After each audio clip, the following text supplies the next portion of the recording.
Hello, welcome back. So in this second example, we will find out two things, which is first one is the moment of resistance of the beam, and in the second case, we have to find out superimposed UDL, which means we have to find out superimposed load in terms of UDL. UDL is uniformly distributed load, and the magnitude is expressed in the running meter, which is the load can be expressed as W kilonewton per meter, which means at the running meter, this much load is there in the beam. So in the second case, we have to find out how much this W can be carried by this beam safely. So we will read in this example, the size of rectangular beam is 200 by 300, which means B is the width of beam and this is the depth of beam, which is the overall depth. And it is reinforced with 3 bars. It is reinforced with 3 bars of 20 mm diameter. So on the tension side, the reinforcement is 3 bars of 20 mm dia, and the effective depth is also given. It says that the reinforcement is provided at an effective depth of 262.5. So the effective depth is directly given here. And concrete used is M20. So here in this case, M20 grade of concrete is used, and steel reinforcement grade is HYSD steel, which is the same, Fe415. So grade of concrete is M20 and grade of steel is Fe415 or HYSD bar. And we have to find out the moment of resistance and superimposed UDL. So again, we will follow the same steps. So to calculate moment of resistance, we can follow the same steps that we have followed in the previous example. And in the B part, we will see how we can find out the UDL by using the value of MR. So that we will use in B part. Okay. So first we will find out the moment of resistance of the beam. So this is the diagram of the beam. 200 mm is the width, 300 is the overall depth, and effective depth is 262.5, and this is actually the X, which is the depth of neutral axis, which is X. So first step is calculation of the design constant. So for that, we have to find out the permissible stresses first, which means the sigma CVC value and sigma ST value. So again, we will go to the IS code, and from there we will find out the value of sigma CVC and sigma ST. So here again, you can see in this case, the grade of concrete that we are using is M20 grade, and corresponding to this, the value of sigma CVC is 7. Earlier in the previous case, we were using M25 grade of concrete, but in this case, we are using M20 grade of concrete. And for that, permissible stress, which is sigma CVC, is given as 7. And the value of sigma ST, as we are using the same grade of steel, which is HYSD. So for HYSD, the value of the value of sigma ST will be 230. So we will put all these two values there. So from the IS code, sigma CBC is 7 Newton per mm square, and sigma ST value is 230 Newton per mm square. Now, after that, we will find out the value of M and N. So now M formula is already we know that, which is 280 by 3 sigma CBC. And by putting the value sigma CBC, we can find out the M value as 13.33. Then we will find out the value of N. So we already know that in the previous example. How do we find out N? So by putting all the values, we will find out the value of N, which is 0.29.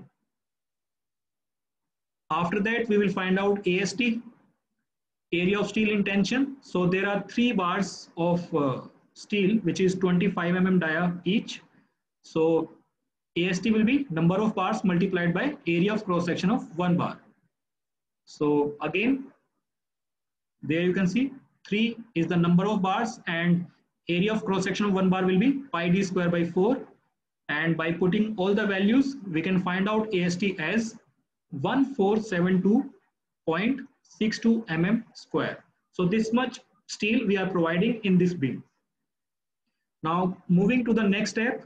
In the next step, we are required to find out effective depth, but there you can see effective depth is already given in the question, which is 262.5. So although I have shown how we can find out effective depth, but that will be the same, which is 262.5. In the third step, we will find out the actual depth of neutral axis, which is the x value.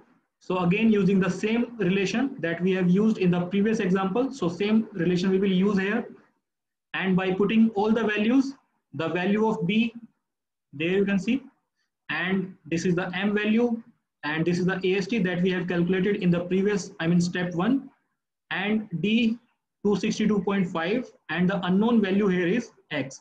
So by solving, we can see, we will find the quadratic equation, x square plus 196.30x and this. So again, by using the square root formula, we can find out the value of x, and we will find two values of x. One will be positive and the other one will be negative. As I said, negative value has no significance, so we will not use this value. We will use this value only, which is the positive one. So the value of x is 149.16.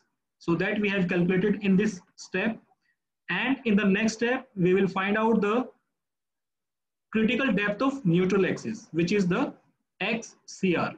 So XCR is N naught into D. The same we have used in the previous example also.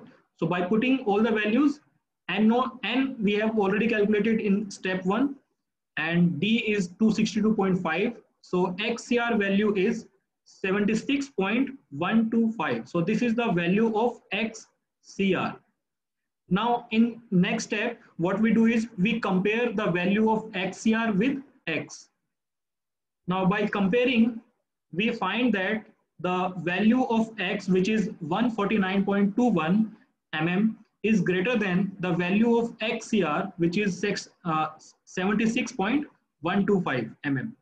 So as this is the condition that X is greater than XCR, which means that the section is over reinforced. So when this condition occurs, we can identify our section as over reinforced section. And in case of over reinforced section, we find out the moment of resistance from the concrete side. So in the previous example, our section was under reinforced and we have used moment of resistance formula from the steel side. But here the section is over reinforced, concrete will fail first, and that is why the moment, it says under, it is actually the over reinforced. Moment of resistance for over reinforced section will be from the concrete side. So from the concrete side, this is the formula for MR. I have already discussed in the previous lecture. So if you are not clear with this, you can refer to that lecture. So this formula will be used to find out MR for the over reinforced section. So by putting all the values, we already know the value of sigma CBC, X, B, D. So by putting all the values, we can find out the moment of resistance as 22.22 10 raised to power 6 Newton mm. And if we convert that in kilonewton meter, then the value comes out as 22.22 kilonewton meter. So that is our moment of resistance of the section. So that is our A part. In this, we have calculated moment of resistance. Now in the B part, what we have to do is we have to find out the superimposed UDL. We have to find out how much load this beam can carry. Now the load in terms of uniformly distributed load, we have to find out. And as I said, that UDL is expressed as W kilonewton per meter. I mean, it is expressed in running meter. Now, this is the free body diagram of the beam. Like your beam is having this much, the length of beam is also given in the question, and that length is actually the effective length or effective span, which is 5 meters. So this is already given in the question. So effective length is given and the beam will be carrying this UDL. So we have to find out the intensity of this UDL, which is W kilonewton meter. So we have to find out this W value. How much load this beam can carry? Well, we know that the bending moment due to this UDL, due to this UDL should be equivalent to the strength of beam. Now, strength of beam we are referring here in terms of the moment of resistance. So we can say that for beam to be safe, I mean for safely carrying the load W, the bending moment, I mean maximum bending moment of beam should be equals to the moment of resistance.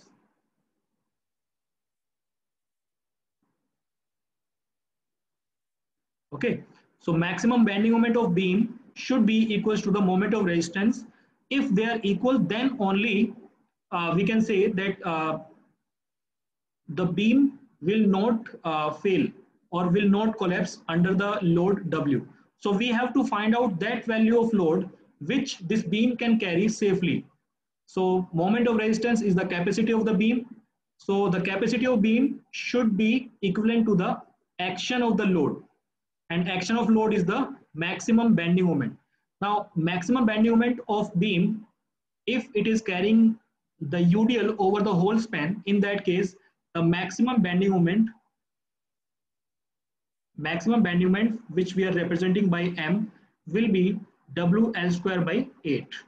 So WL square by 8 is the formula for maximum bending moment if it is carrying the UDL over the whole span and if it is simply supported.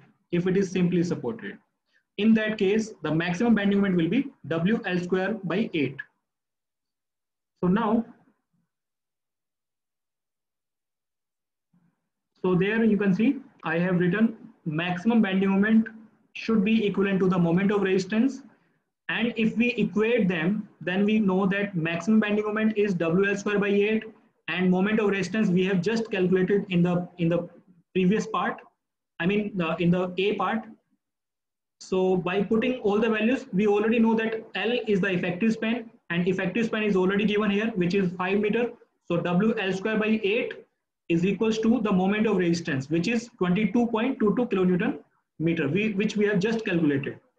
Now by comparing, we can find out the W value, which is 7.11 kilonewton per meter. So this UDL W is 7.11 kilonewton meter, but we should remember that this load is inclusive of the self weight of the beam. Inclusive of self weight. So self weight, I mean, we have to find out how much external UDL it can carry. So for that, we have to deduct self weight of beam from this load, and then we can say that this external load can carry.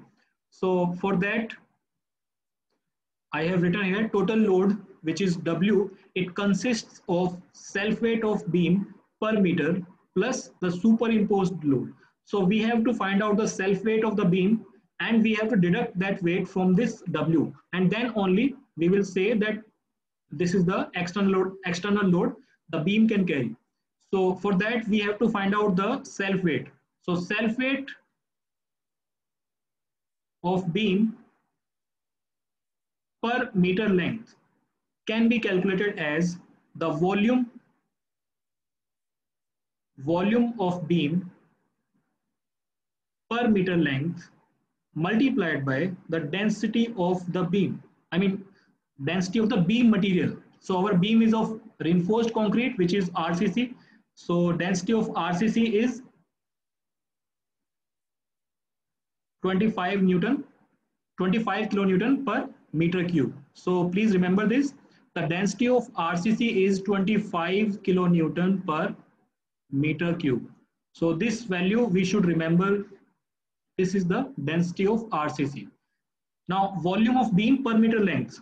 Volume is L into B into H.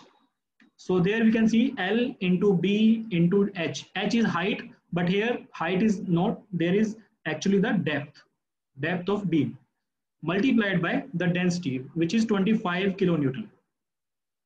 So L here is the length.